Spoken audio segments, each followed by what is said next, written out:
Yo, yo. Yeah. Yeah. This week on the Boom Bap Chat, we welcome in third. Yo, Till, Ayo, let's get started, man. Yes, let's do that. I am MC Till. And I am Profound. I am Mas Rizad. Yes, and welcome to the Boom Bap Chat. We are unofficially still sponsored by our good friends at Everybody's Records here in Cincinnati, Ohio. If you need a vinyl, if you need a tape, you need a CD, a book, you need some dope music, going over to Everybody's, or check them out online at everybodysrecords.com. And if you don't have a copy of our annual Boom Bap Review books, you can get all 3 copies for $30 at boombapreview.com. And please mark y'all calendars because we are cooking up the Native Tongues review that's coming out soon to you, May. So if you place your order at boombapmonthly.com, you can pre-order and get that boy, get it cracking, you know what I'm saying? And you'll also get Profound's album with that book as well. So be on the lookout for that. What up, Marks? Yeah. Check all that out. Let's start the show, brothers. Let's start the show. Yo, this is the Boom Bap Chat number 93. So we are creeping up on 100, which is super dope. And tonight we have a guest tonight. I'm super excited about, there are artists, I think of groups alike, Diggable Planets, Pete Rock and CL Smooth. These are legendary groups that have only put out a couple projects. But we still talk about these legendary groups because the music is of such great quality. And our artist tonight that we have on the show has a few projects that I've heard. And these projects both are of super incredible quality. So we are very excited to welcome to the Boom Bap Chat. Join me to give him a big old round of something. Just give it up for my man. Welcome to the show, Third. Woo! Appreciate it. Thank you. What's Good up, to Third? be here. Happy to be here. What up, man? What up? How you doing, man? How's your day been? It's been a really good, really productive day, man. I gotta say. So I appreciate that, man. Thank you so much. Yeah, man. Yeah, like I said in the intro, man, it's always dope when artists put out quality, and just listening to the projects of yours on Bandcamp, it's just like, man, it's not like, a couple of these songs are good and like, probably should have not put this one in or maybe skipped it. Like every song is dope, the beats, man. And it has a consistency too, like a cohesiveness, A lot of artists will like they'll have like this style and that style, like they're reaching for the different groups. And, if that's your style, if you're an eclectic MC, whatever, that's cool. But I like that cohesive sound. And I feel like that's what you captured in those albums that I listened to. So props to you for that, man. Man, I appreciate that so much. Like the names you mentioned, those are like huge influences, massive inspirations. So to even, be compared to that or to have that mentioned before my name is crazy. And that's what is really all about to me, so I appreciate that. Yeah, no doubt, man. Do you remember like the first hip hop song or album you ever heard? So the first hip hop song I ever heard, it's funny, man. That I'm conscious of. I'm sure I heard something before and you're going to laugh, man. But like the first hip hop song I ever heard was when I came back from Puerto Rico, and I'm going to basically just age myself now. But we were living on the Lower West Side, and I was coming outside and they had the boom boxes and all that stuff. And somebody was playing Salt and Pepper's Push It. That's the first song that I consciously remember. I also remember that, my mom wasn't too happy about it either. But that kind of stuck with me. And then seeing people play that and all the different music that came out after that. But if the question that you're asking is, do I remember the first song that really made me want to do hip hop? Yeah, sure. The answer is yes. So I was waking up for school. I was going to Duval Porter Campus School 3 in Buffalo. And I was listening to, at the time I believe it was called Power 94. right? And they had a morning show. I think it was Hooker and Dawn, and they played Scenario, Tribe Called Quest, Yes. Leaders of the New School. Right. I mean, it's legendary posse cut, right? And I remember just being absolutely blown away, just completely, just every verse, everybody, how they were going back to back to back. It was just nonstop, just hitting you in the face. And I went from being half asleep to just like, and went to school and couldn't get the song out of my head, man. And that was the moment that I was like, I think I want to do this. Like, what is this? You know what I mean? Yeah. Where I started asking questions and really wanted to be involved in the culture. So that was it. That was the song for me. Man, that's a dope song to arrive to, you know? Yeah, for Yeah. real. Yeah. That was the genesis right there. What was the hip hop scene like? Like, did you grow up in Buffalo? I did. Okay. I spent a few of my early years in Puerto Rico. My mother's from Puerto Rico. She's from Guamo, Puerto Rico. And so I lived there for a bit after I was born. I was born in Buffalo, then moved to Puerto Rico so my mom could be around her family, you know, show her young son. We lived there until I was about 6 years old, 5, 6 years old. We moved back to Buffalo. But I've been in Buffalo basically ever since did a little tour down in Florida and then moved back here. But I've been in Buffalo all my life. Yeah. Was the hip hop scene in Buffalo like a lot of Tribe Called Quest type stuff? What was it like, you know, for you around that time, that era? For me, it was. I mean, we listened to because you know at that time that's what was on TV. Yeah, You know, right. that's what was on MTV. You know, Yo MTV Raps. That's what was on. You know, whatever. That's what was on the radio. It wasn't like it is today, where you've got a certain section of hip hop that's not, you know, commercially viable or whatever. However you want to label it. Sure.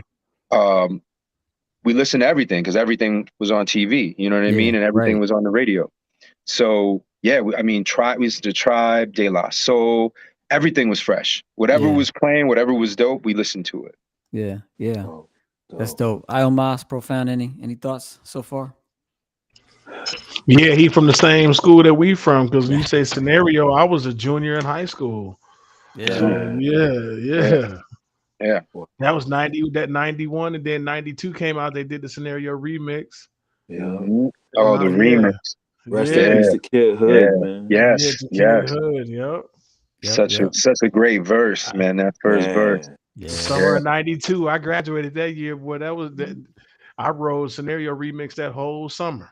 Yeah, man.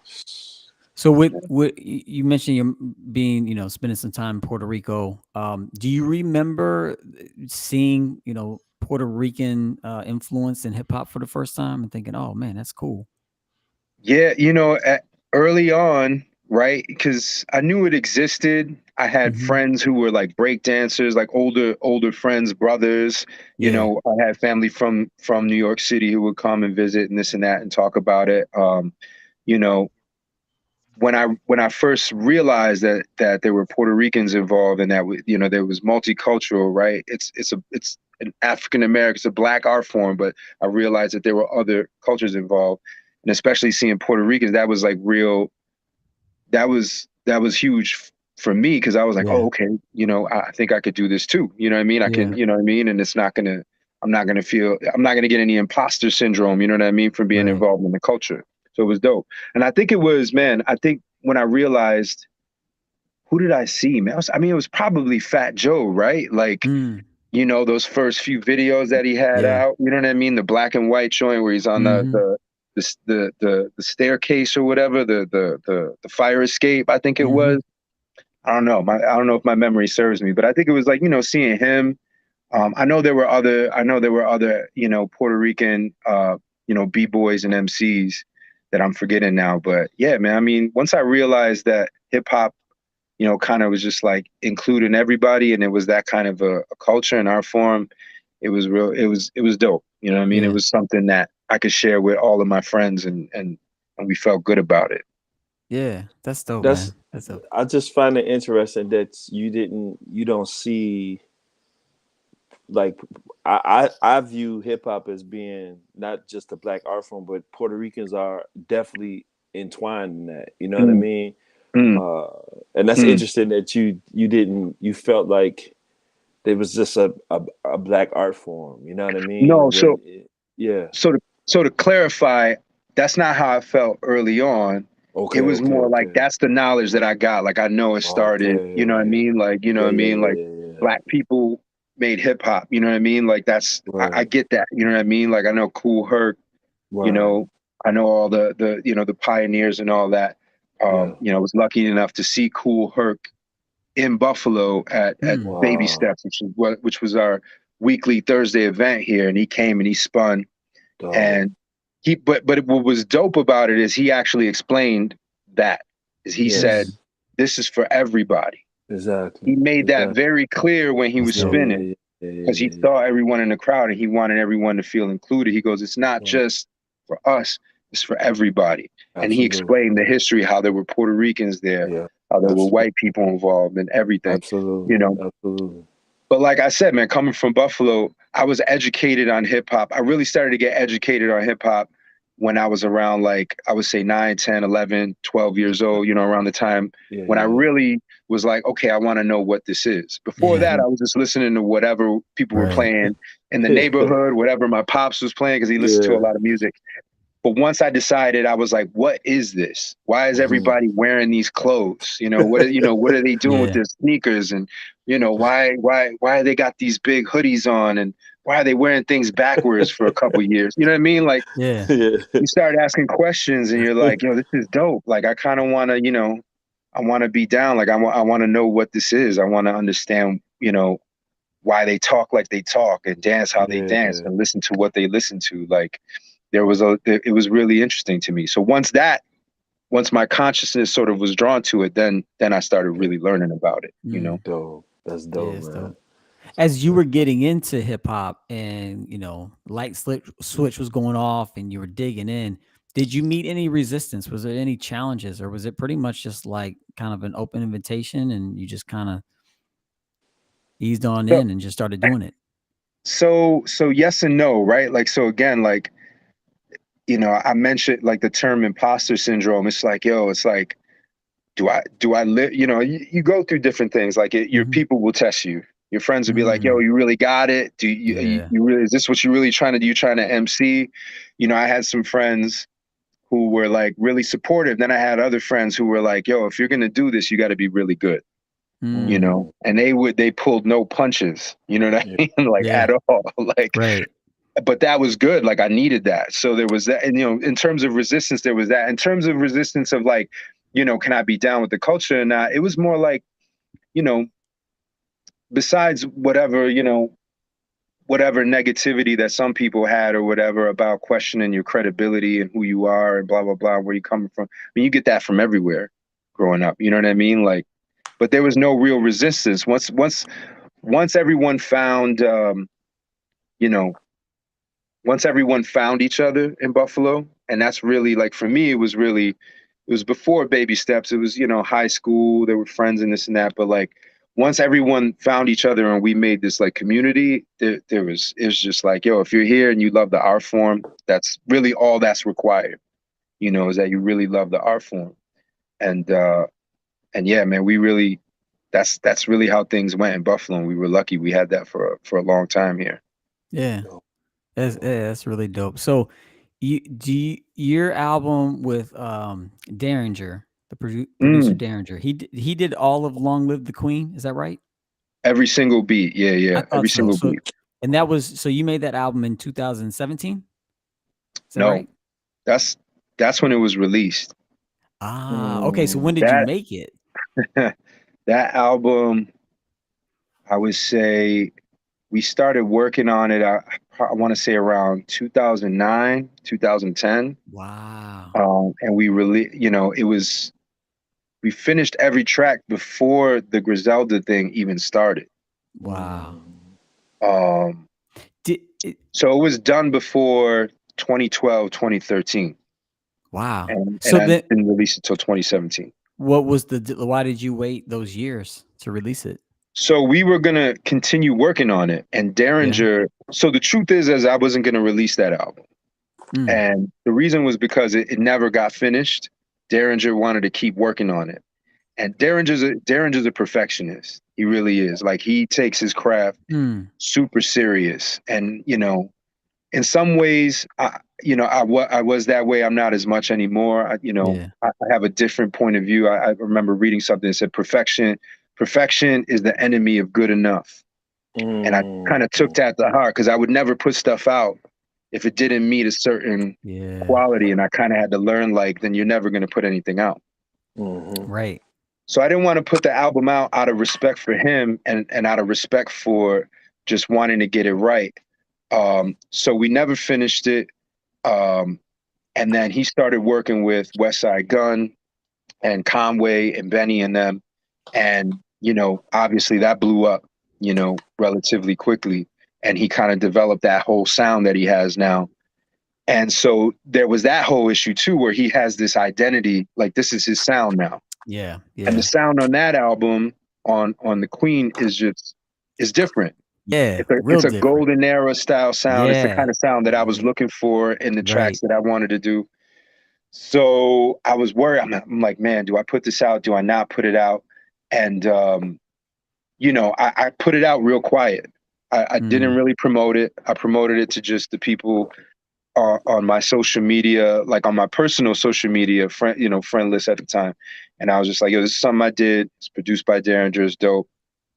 Please check it out. But I didn't make any effort, because I didn't want Derringer and the Griselda camp to think that I was trying to sort of ride their coattails, so to speak. Right. I didn't want to do that. And I waited until significantly after they had started to really pop to do that.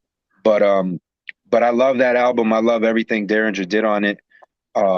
I love a lot of the songs that I wrote on it. There's a real hip hop feel to that album. Yeah. And the Queen is a song that is special to me, because it's about Buffalo. You know what I mean? That's like the whole thing is about Buffalo, because Buffalo, they call Buffalo the Queen City or the Nickel City. Right.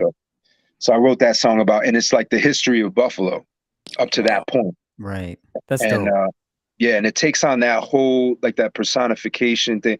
Like, Common did it really well on I Used to Love Her, and it was masterfully done by, like, Pharoah Monch on Straight Bullet, Nas with I Gave You Power. So it's that whole style of rhyme, but, like, it's about the city and her history. So yeah, that's a great. I mean, I'm so proud of all that music, man. And Derringer, he's so talented. So, and shout out to Derringer, man. I know, I put out that album without his, like, blessing, so to speak.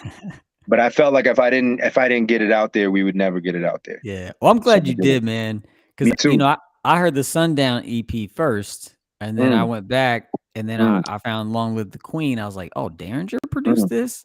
I was like, all right, this is gonna be different, because the Sundown EP has that very Native Tongues type vibe, the beats, and I was like, all right, so now he's gonna be rocking over to, like, these hard Griselda street beats. And then I listened to it and I was like, oh, this is a whole different side of Derringer. Like, I didn't even know he had that in him. I didn't realize that that's what he was before the Griselda days. So that's super dope.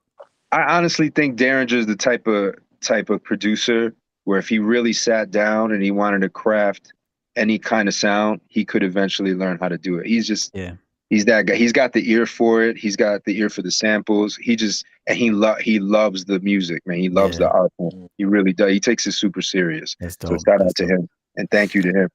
Yeah. So y'all need to check that out. Long Live the Queen, a very different side of Derringer, and Third is magnificent throughout. I want to ask you about the Sundown EP and get into that, but Profound Iomos, before we jump in, anything you want to comment on? Man, go ahead, Ayo. No, go ahead, bro. I just was thinking about, as we was talking about, like, the music, hip hop being black music and whatnot. And one thing that popped in my head is, I can't speak for everybody, but I can speak for myself. Man, most of the killer B-boys that I knew were the Latinos and the Asian brothers. Like, facts. Now, some of my, now you had, and graffiti a lot of too, brothers. bro. and on the graph writing It as was on well. that You had graph some heavy. brothers that was you got some brothers that definitely Yeah. got they staple. You know, like B-boy K Mel from New York. I know I'm from Right. the Bronx, and I know but my man Quick up there in New York and in New Jersey. But most of the B-boys I knew that were killer, they were either Latino or they were Asian. Yeah. Yeah. I Facts. mean, look at And Rocksteady crew, right? Like the oh, Rocksteady for crew, sure. Yeah. you know? I mean, And yeah. Puerto Rico has been well represented, like in the Oh culture yeah. from, and y'all black anyway. You know how we do. We all That's what I. family. Yo. What did I don't see a separation. I was it? always view Oh Facts. Puerto no, no, Ricans no, as no, us. You no. know what I Yeah, mean? yeah, no, Heavy, me either. Me either. heavy. Me either. Wasn't Yeah. there a fuss recently around Fat Joe and the conversation around are Puerto Ricans black? Do you guys remember this? I feel like this Mm, was I like want to vaguely recently, remember that. a couple months mm, ago, maybe. mm. Yeah. Anyway, I mean, come on, man. You know, yeah. I'll speak on the culture of Puerto Rico because I can do that. You know what I mean? Like there's so much African culture in Puerto Yes. Rican culture. And Yeah. when you visit Puerto Rico, it's evident, right? So I Mm. mean, we have plantains, we eat plantains, we Right. listen our music, you know, salsa music and traditional Puerto Rican music. There's a lot of Europeans, the guitars, but if you go to like Loíza, huge Mm-hmm. community there. I mean, it's African drums, African Mm, rhythms, yeah. African Absolutely. poetry. I mean, there's a Yes. whole thing that they call bomba, and it's basically freestyling. Mm. I mean, Mm-hmm. Mm.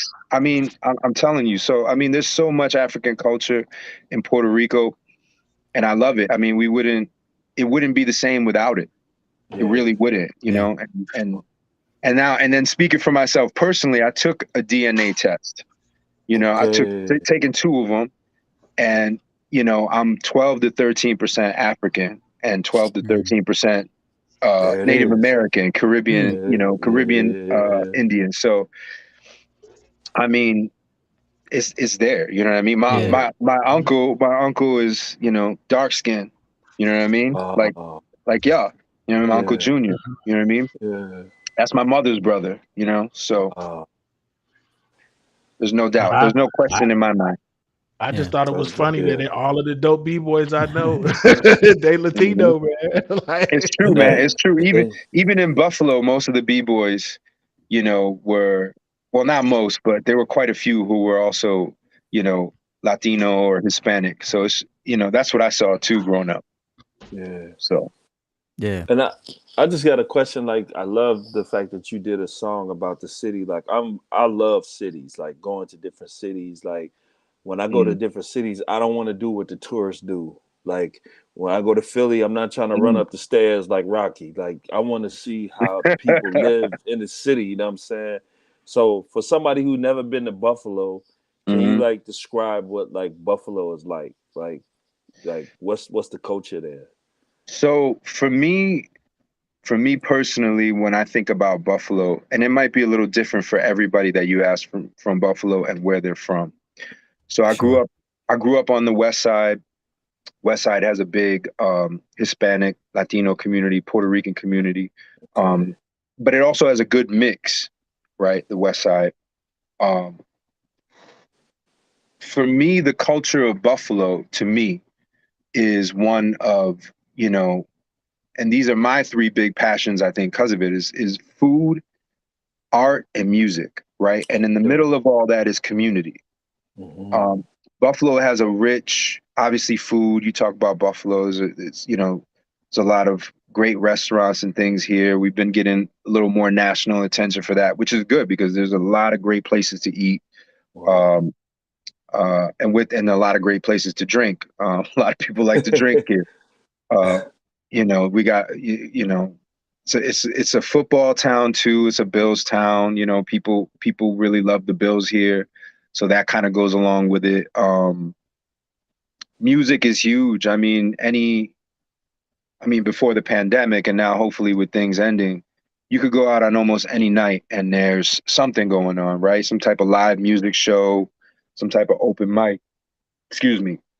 Something's going on, and somebody's got something happening with music somewhere. All Wow. kinds of music. Yeah. And then art. You know, there's a lot of artists here. There's a lot of people who who perform, who do art. There's a rich culture here for all three of those things. So for me, that's the kind of thing where when you come to Buffalo, if you really want to experience Buffalo, you got to go into the neighborhoods.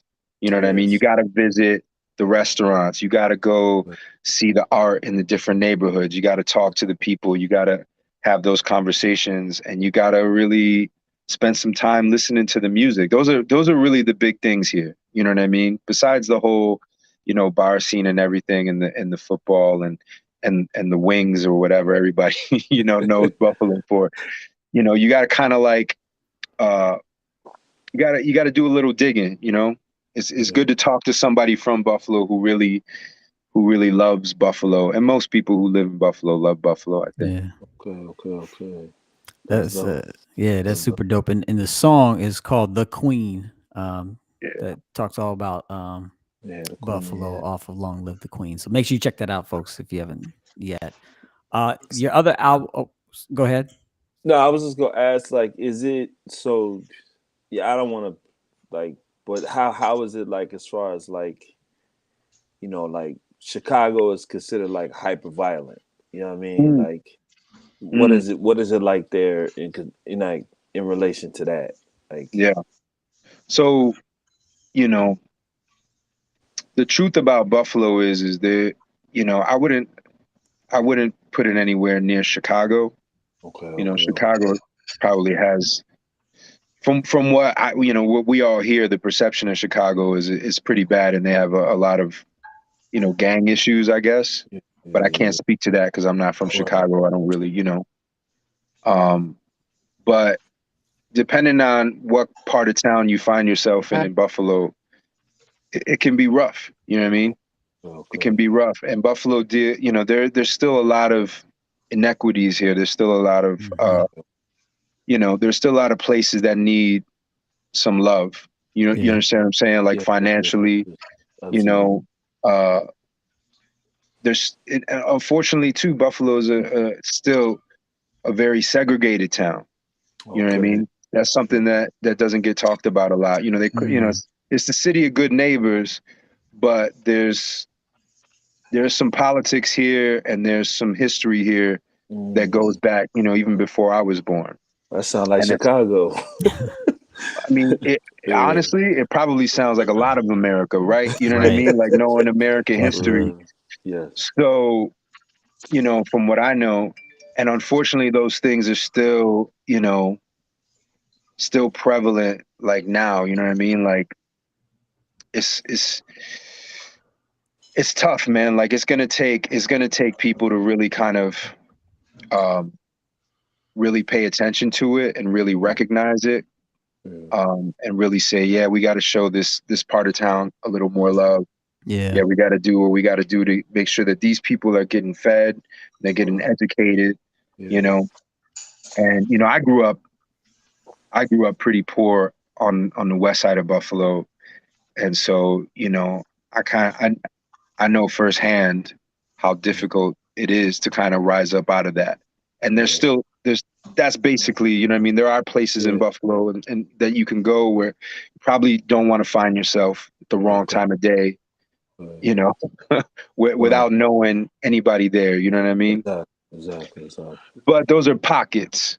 For the most part, Buffalo is a friendly city. You just got to understand the history. Yes. Man, thank you for that, man. Thank you. Ayo, can I extend that a little bit to music? Let me ask you this, since there's somewhat a connection, of course, because y'all in the same space, Buffalo, Griselda, and I like Griselda. I like the music that I hear. I can tell you from our school. Is there any segregation in the city with that? Like, would you find yourself in the same showcase with Griselda, or would you find, what I'm saying, the people that listen to Griselda will come out and support? Because the content, y'all both can rhyme. The content is different. You get what I'm saying? But y'all are from the same area. And I'm asking that because it happens to us in Chicago. Yeah. Where, I'm talking about, like, me and Ayo would be on the same show, but you wouldn't see probably me on the show with somebody that was probably more street. You know what I'm Right. saying? And Mhm. I'm wondering, is it like that in Buffalo? I think there can be shows that are like that. There are shows that are like, you know, they want a certain vibe and they're just doing a certain thing, or they're trying to get a certain amount of people in the door. And so, you know, if there's a more popular act, or if the vibe is, you know, the Griselda vibe, you're not necessarily going to have someone like me open up for Griselda. It's probably not going to work, right? If that's what you're going for, maximum, you know, occupancy, everyone's coming to see a Griselda show, things like that. You know, it all depends. You might not. It also depends on who's throwing the show, who's paying the bill. You know what I mean? There's some promoters who are a little more, you know, they like to have, you know, a little bit of this and a little bit of that, because to them it's like, well, it's going to get more people in the door, right? Sometimes that doesn't go well because certain acts don't really vibe with each other. But so there are some that's like that. But I think for the most part, the community and what I've experienced coming up in the communities is we've definitely done shows where, you know, I mean, I remember Baby Steps, Broadway Joe's, like West Side Gun, you know, he did, you know, the Baby Steps showcase there with cats who were more, you know, I hate putting people in these boxes and using these labels, but it just makes it easier to talk about cats who were more like backpack rappers. You understand what I'm saying? But it would just be, you know, and that's what it was. Like there was a great diversity of content that we had here, and that's what made it so special coming up, is you got to see everybody and experience a little bit of everything. You know, that doesn't mean that there weren't factions. You know what I mean? Like, and you know what I'm talking about, coming out of the 90s, and you had some cats who were like, oh, I want this conscious rap, or I want this gangster rap, or whatever, and this and that, and these different boxes that, you know, seem kind of ridiculous now to me, but that's how we kind of divide everything up. But yeah, I mean, no, I would say for the most part, the community just wants to hear whatever they think is dope. Yeah. And there's a great community here who accepts, you know, a wide range of, you know, of hip hop styles and you know, lyrics and whatever, you know what I mean? So, you know, we're kind of blessed to have that. And I think we could still do shows today. Yeah, I mean, all different types. You know, people are putting on shows with all different types of MCs here. Yeah. I like that. Yeah, that's super dope. Before we talk about this album, the Sundown EP, I want to bring to light something, want to show something here. You know, we do this book, the Boom Bap Review, every year, where we talk about dope albums from the previous or of that year. Anyway, in the back, last year we did something new where some of our Patreon supporters could put in their lists. And our guy Ismail, look at this. He put, I don't know if y'all can see this, but right there, where is it? The Pseudo Intellectuals.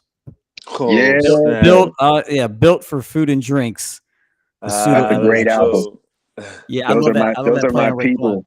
Shout out. I wanted to shout out Ismail on that, but wanted to also ask you about the Pseudo Intellectuals. You know, just in this conversation about the diversity of hip hop in Buffalo, because when you listen to the Pseudo Intellectuals and then you turn around and listen to like West Side Gun, it's very, very different content, you know. And how did you, like, were you kind of in both lanes? Were you, you know, friends with both a diversity of hip hop in Buffalo? And how did you wind up, you know, kind of rolling with this Pseudo Intellectual crew? Yeah, so I was lucky to kind of, like you said, roll in both lanes. Like when I first really started, you know, the whole MCing journey and the path and rapping and all that, I was really known for being more of like a battle rap. And so that's kind of how I got, you know, everyone's attention at first. And I kind of switched from that to, you know, what I saw that concerned me about being a battle rapper at the time was I didn't see any great albums from battle rappers. I didn't see any great recorded music from battle rappers.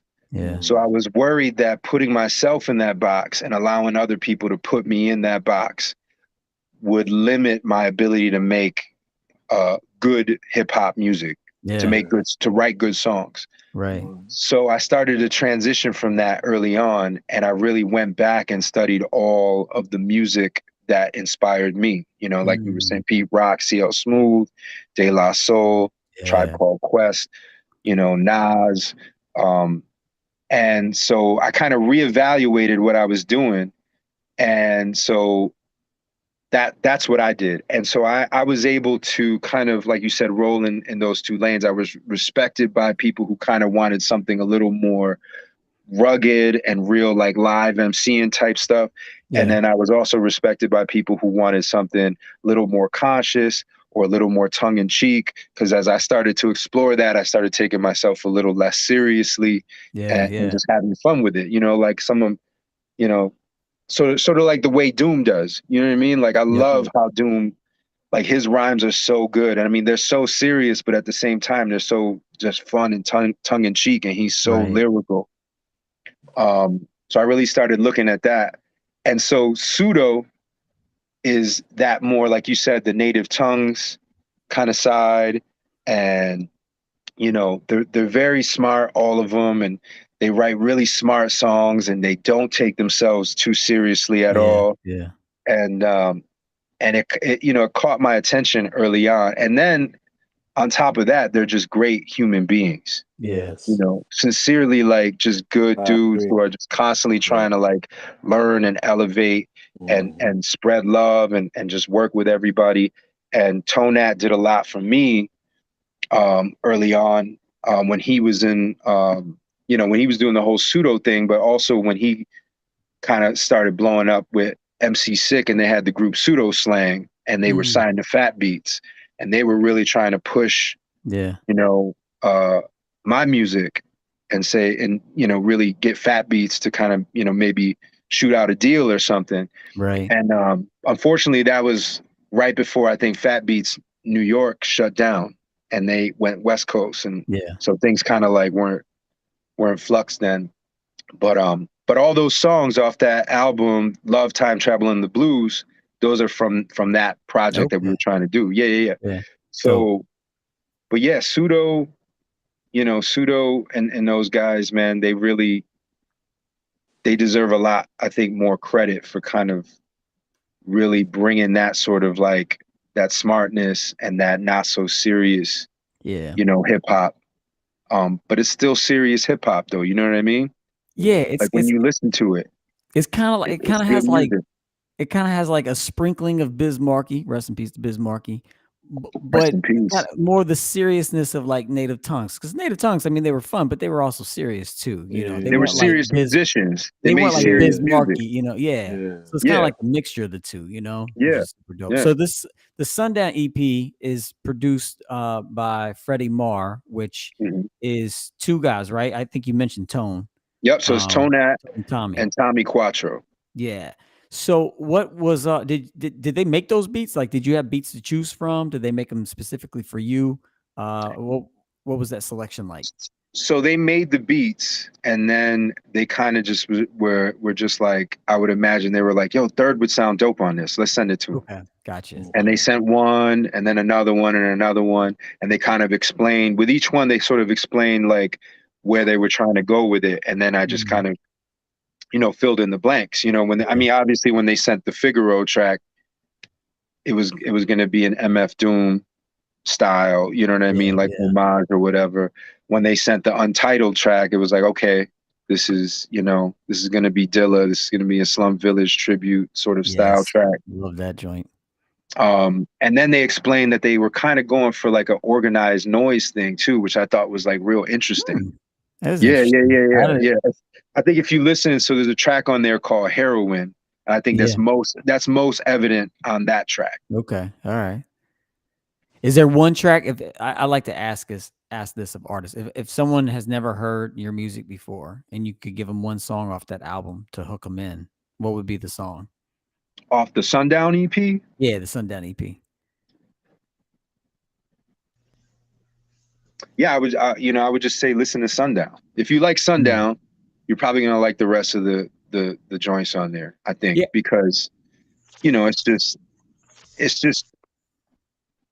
it kind of has that vibe. It's just a chill vibe. It's mellow, and You know, that's a tough question though, because now when I think about all the songs on that EP, I think we intentionally wanted them all to kind of like mesh, but feel really different.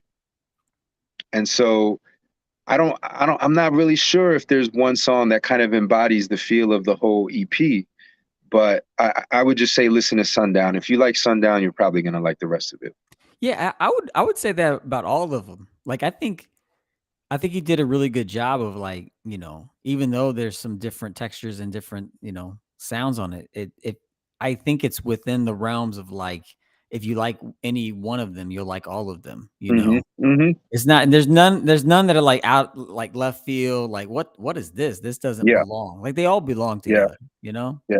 They feel right. Hopefully people listen to it, and regardless of what song they land on first, it's enough for them to be like, yeah, I want to explore the rest of this. Yeah. That's, you know, and that's the hope. You know what I mean? Yeah, definitely. When I ask you Hey, about my new vote music, is for Untitled. yeah. Yes, Untitled. My That vote joint is is for hard. Untitled, man. When the drums drop, bro. Yeah, Like, man. Yeah. yeah. Thank you. Yeah, shout out to Tone and Tommy Quattro on that. I mean, I love Slum Village. Yeah. Jay Dilla's my favorite producer of all time. Same So Mine here. when too, bro. when they sent that to me, I was like, okay, all right, Yeah. I know what to do with this. You know what I mean? Yeah. And yeah, I love the verse that I wrote for that too, man. So thank you. Yeah, I appreciate that. So yeah, yeah. Now, I think that was the one. I actually think when that beat came on, I think that's when I reached out to you. I was like, I gotta find this man. This All dude does right. the Slum Village tribute. Like, yeah, yes. All This is right. my So guy. I changed my mind. Listen to Untitled first. Listen to Untitled. Prosley, yeah, that's right. Want to ask about new music, Pro Iomas? Anything before we switch gears to new music coming out? Nah, I like that Spare Change, bro. Thank you. I like Figaro and Spare Change. Those the two that stood out to me, man. Yeah. Like Thank you, that man. Spare Change is dope. Like, Yeah, it Yeah. is. cause Thank you. it's so easy to bypass those that have less.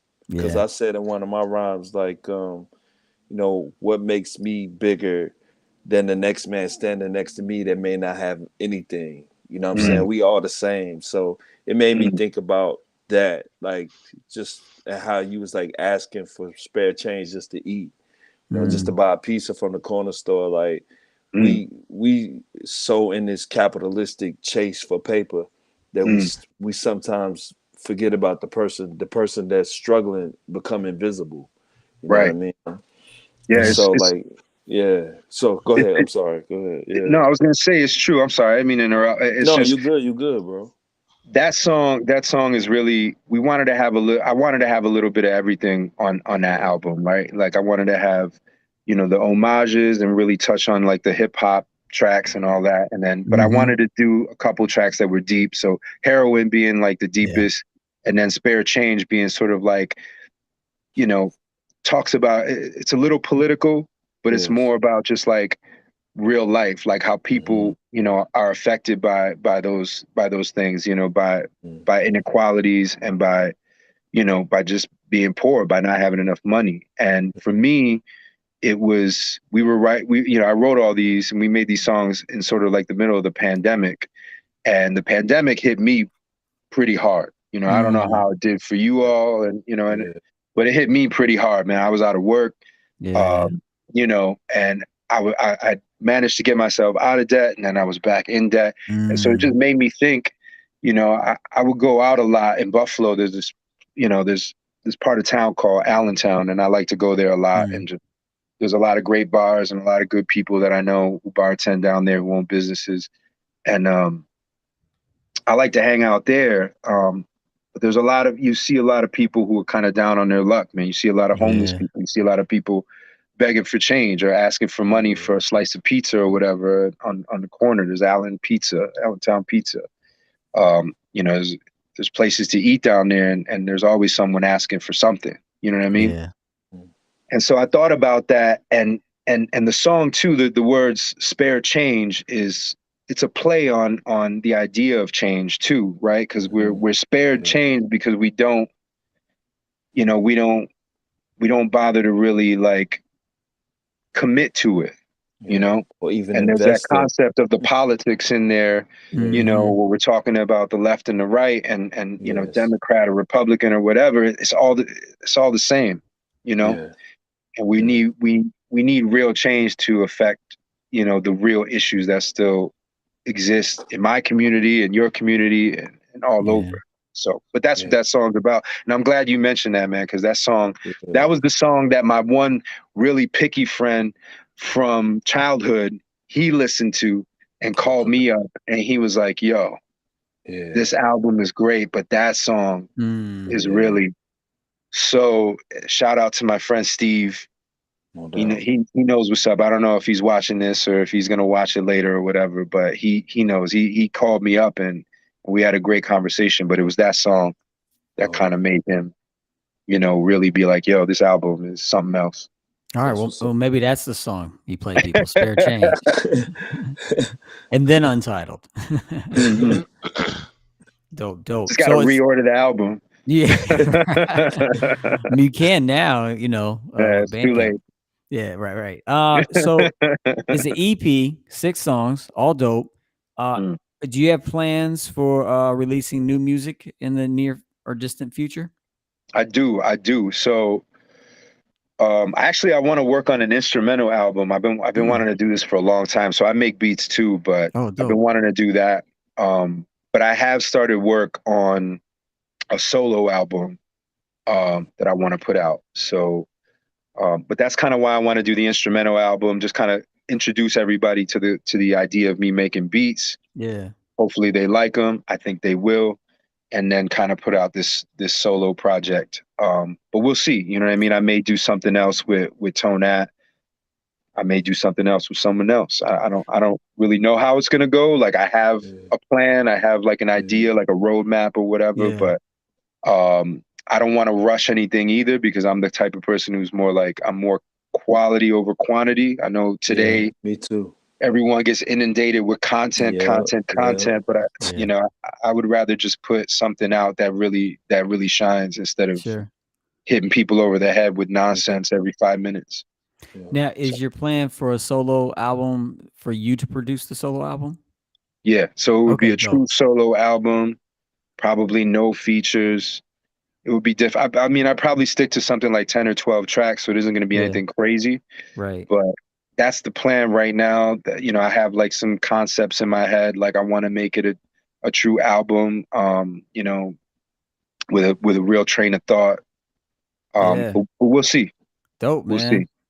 Well, we'll definitely check it out for sure. That'd Appreciate be dope. it. Yeah, definitely. Profound, Iomas, anything else before we celebrate some classic hip hop albums? Yeah, I want him to repeat that perfection quote so I could put it in my quote book. Yeah. Perfection is the enemy of good enough. Okay. Yeah, and that's not me. That's, you know, something I heard somewhere. And it stuck with me.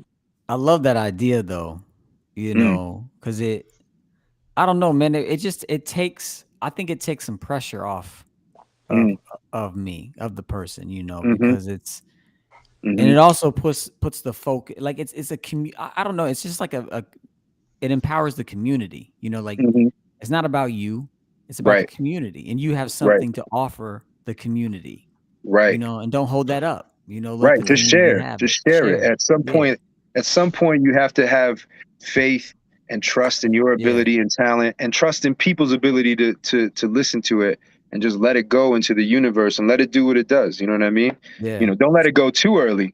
Yeah. You know, let it bake. But yeah, sure.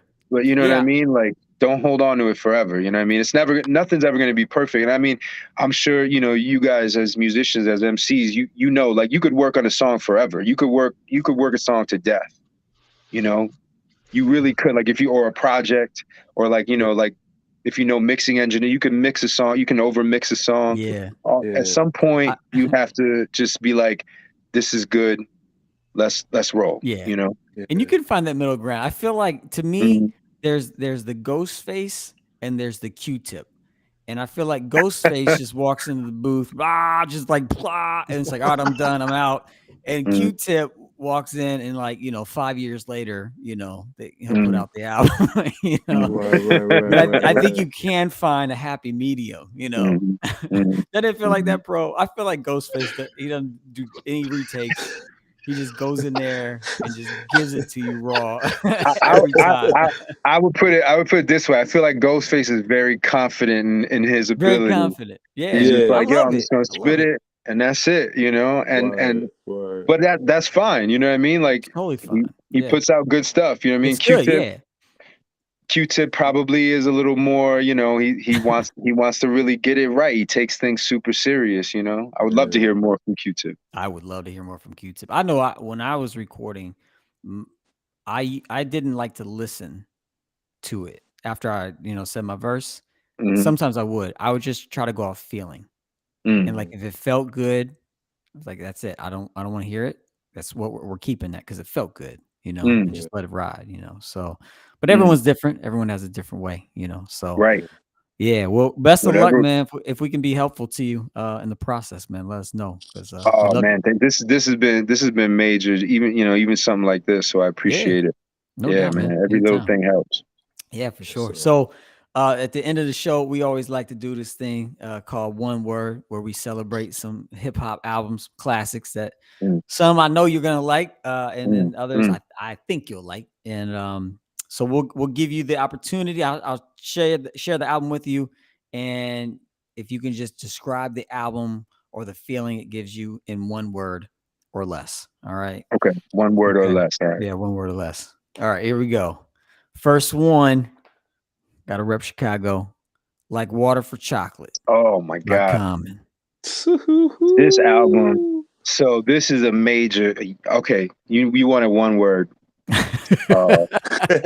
They could never do it, can they? Profound. I.O. I would say, with a hyphen, I would say life changing for me, right? Yeah. Transformative, right? If you want one word, like.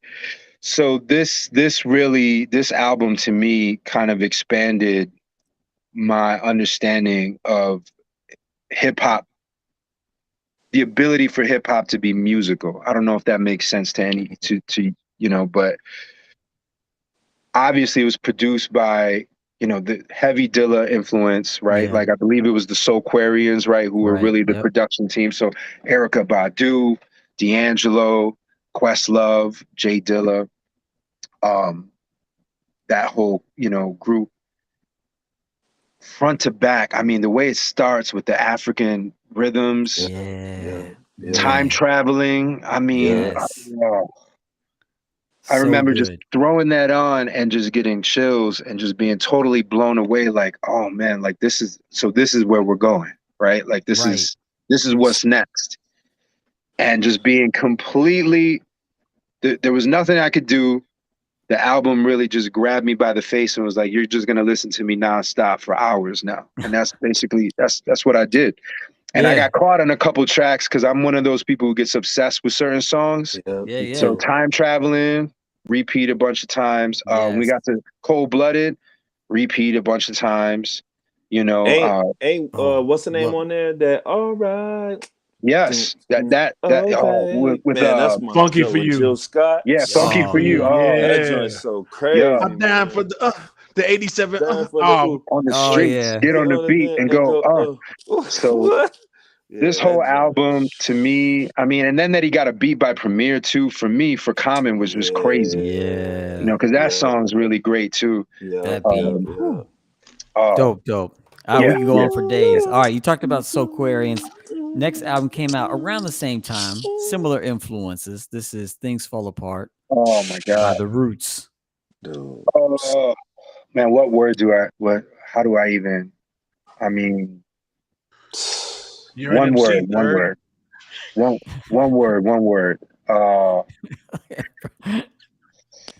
For me, this album was like, just, it was phenomenal. Like it was phenomenal. Okay. So the whole Things Fall Apart, theme in it. And then, learning that they kind of took that from the book by Chinua Achebe. Yeah. understanding, the roots have this kind of very like, there's always a train of thought to the things they do, and there's an art form to it. But the real thing for me here is Black Thought across the entire album. This, he had already kind of hit his stride on Illadelph Half-Life, but this is when, for me, Black Thought really, really, really became the Black Thought that we know now, right? The verses on there, the delivery, the joint with him and Mos Def. Yeah. Bananas. You remember we did that? Double Trouble? Oh, me and Ayo did Ayo did a version of that at the show before. That joint crazy. Drums, yeah. That is dope. And then the song that really, really, really resonated too. I mean, the whole album really resonated, but the song that really, again, just extended the musicality of hip hop for me, like made hip hop feel like, it was taking up more space. Yeah. I don't know if that makes sense. It was just becoming more complicated and complex and beautiful, and had all these beautiful layers. Love of My Life. Hip hop. I knew you was gonna say that. I knew you was gonna say that, bro. That joint right there. I mean, from the, I think it was, I don't even think they used a real trumpet. I'm pretty sure it was Rozelle, the godfather of noise, or somebody doing the trumpet. Right. That's so dope, man. And then the way it ends, and then the violins come in at the end, the strings. I know. Yeah. And then Common's verse and Thought's verse. And it was just, it's an incredible song just from beginning to end. It still gives me chills, but the hairs are standing up on my arms. So phenomenal album. Phenomenal. You know what that album remind me of? I was stuck on that album for 2 years, close to 3 years. I didn't want to hear nothing else. I was stuck on that album. And it reminds me of, I forget what the guy, the director's name is, but he did If Bill Streakins Talked, and he did Moonlight. I forget his name. But his movies have this where you stuck in it, like, you know how movies are like kind of like fast and blah, blah, blah, blah, blah. His movies put you in this time, in this space where you just like stuck in a movie until the movie releases you. That's what that album remind me of. It breaks the time barrier. Like you just in that moment with that album until it releases you. Like that album is crazy, bro. Yeah, it grabs hold of you, and it doesn't let go. It's so it's so good to listen to. It's so compelling. Yeah. And it moves at its own pace. It just has its own speed and its own pace. Like that's what I love about that album, man. You right. Man, the musicality. Yes. You on point, Third. You on point. We mentioned he was featured on the album. You mentioned him. Mos Def. Yasin Bey, Black on Both Sides. What are you doing right now? Black on Both Sides. Black on Both Sides for me was like, what's one word?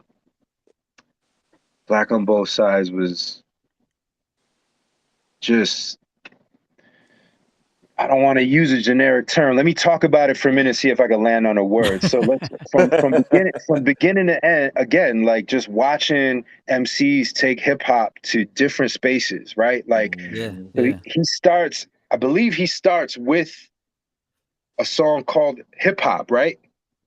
He goes right into it. I'm pretty sure that was the first track. Intro and then hip hop. Yep. The horns on that, how huge it felt. Yeah. Like it felt massive. As soon as you start the album, it's taking up all this space, right? And Mos is just delivering line after line after line, and then goes on, and then you've got songs like I love the track with him and Busta. What is it?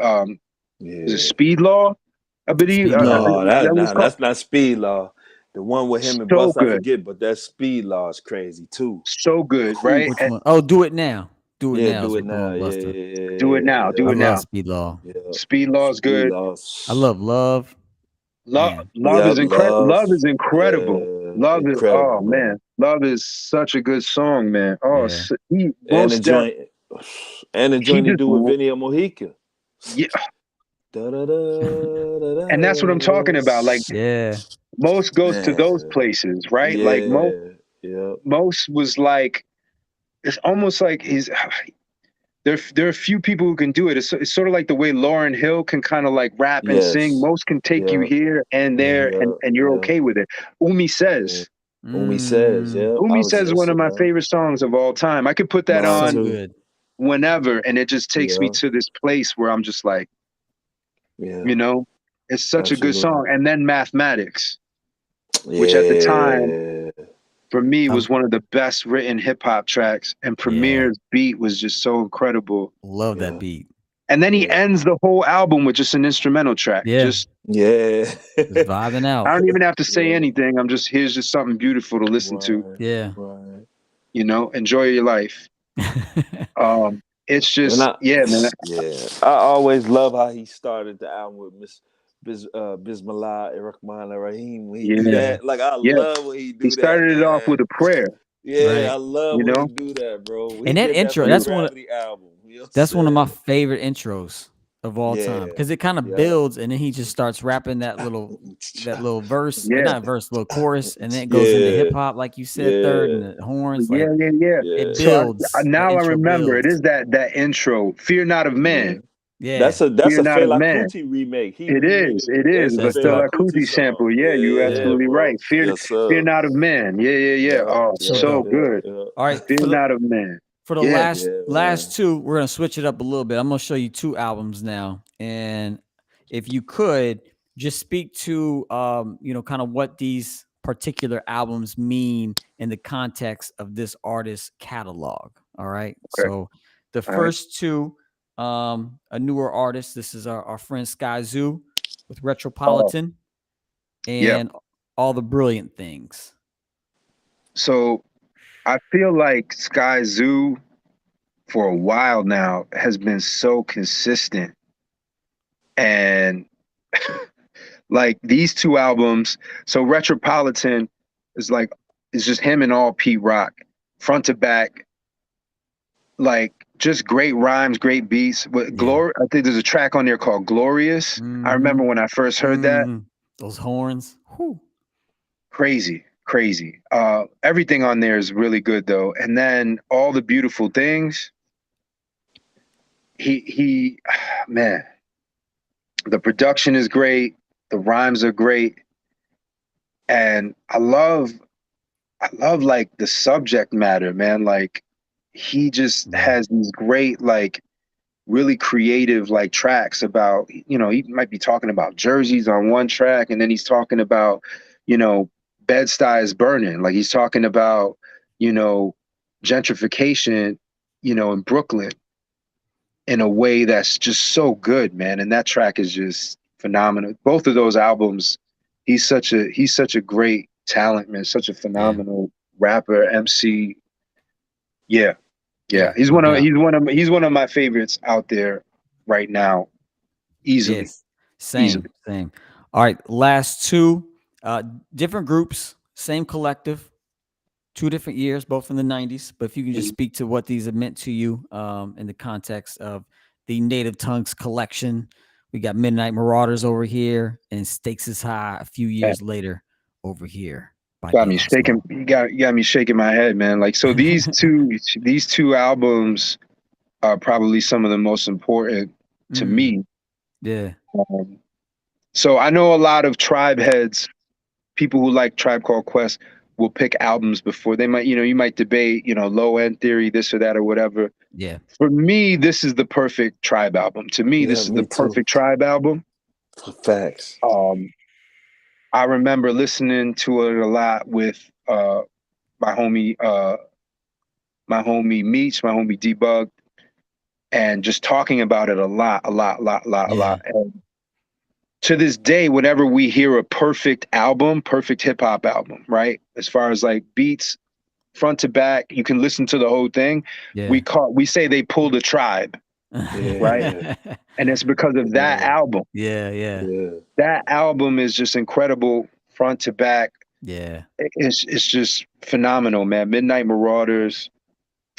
the whole thing that they do with the the woman talking with the robotic voice and all that, like Yeah. the elevator music and just Yeah. like pulling everything together through that. It's an incredible album. And then Stakes is High again.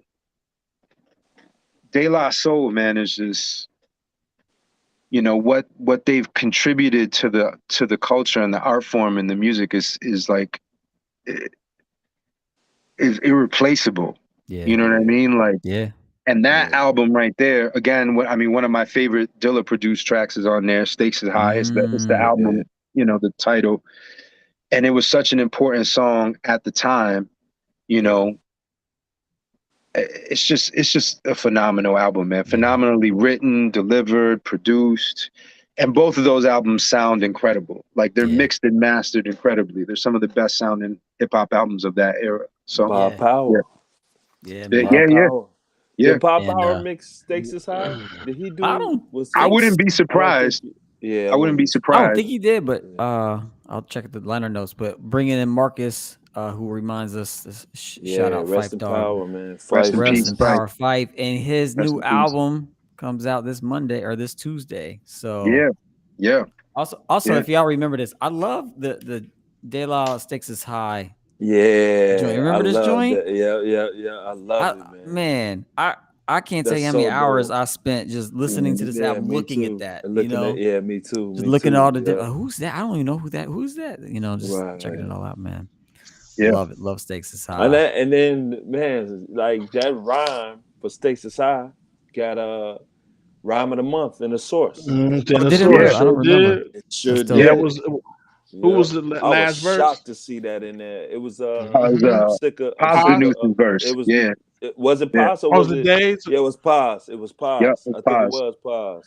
Yeah, And she was it floating was like an like elevator door. Yeah. Yeah, I think it was using both the hands because gun control means using both hands in my land. Yeah. It's all about the consciously advance. Yeah, it was that verse. Yep.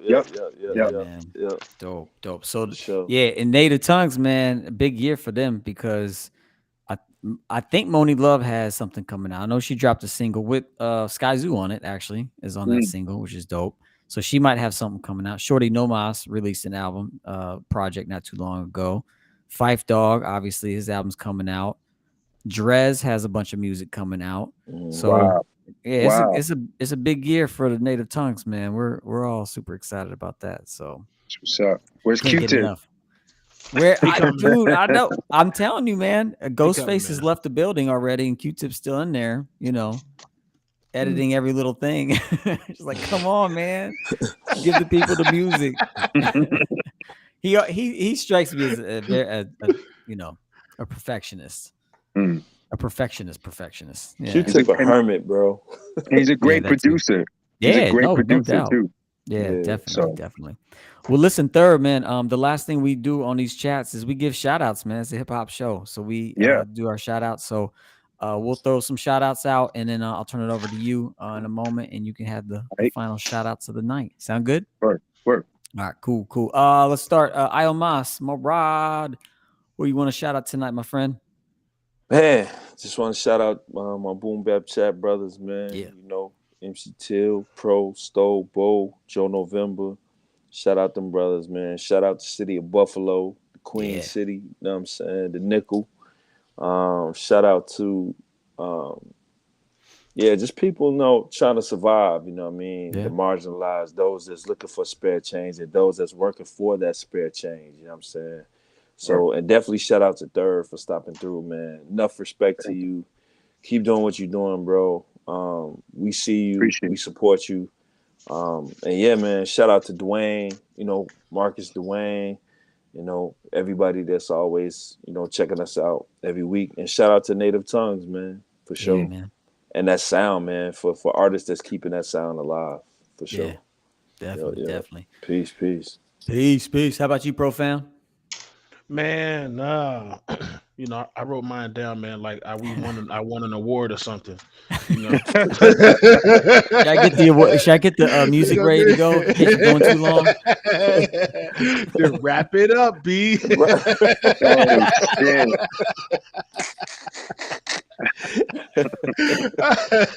Man, Of course, man, I ain't gonna name the whole crew, but man, to the Boom Bap Chat, you know my crew, you know how we do, man. Third, definitely, bro. You a phenomenal MC, man. Honored to meet you tonight, brother. Appreciate you. We definitely support that. I ain't gonna say all 6 children. I'm just gonna call them the Pro Six. They got I ain't saying their names no more. And man, I'm shouting out Chicago love today, man. I'm gonna shout out Juice, Master Stereo, DJ Precise, Mo Man, So Phase Two, Cool Out of Mamina, the Nacro Bat, Psalm One, Pugs, Taiwan, Dave Digi, Phil Gates, and you know that's it, man. that's what's up, That's bro. enough. Yeah, That's right what's on. I up, want bro. to give a shout out to Sean Price. Rest in peace. Yeah, His Yeah, birthday today, man. Oh rest man. in yeah, So power. Man, much Word. rest love in to power, Sean Price Sean and his Price. family. Shout out Sean to the native Price. tongues as well. Shout out to the city of Buffalo. Y'all be Mm, putting out some really, really great music up there. So we mm, appreciate y'all. Shout out to the Pseudo Intellectuals and their yes. movement and their crew. Really like what they're doing. And obviously, shout out to Third.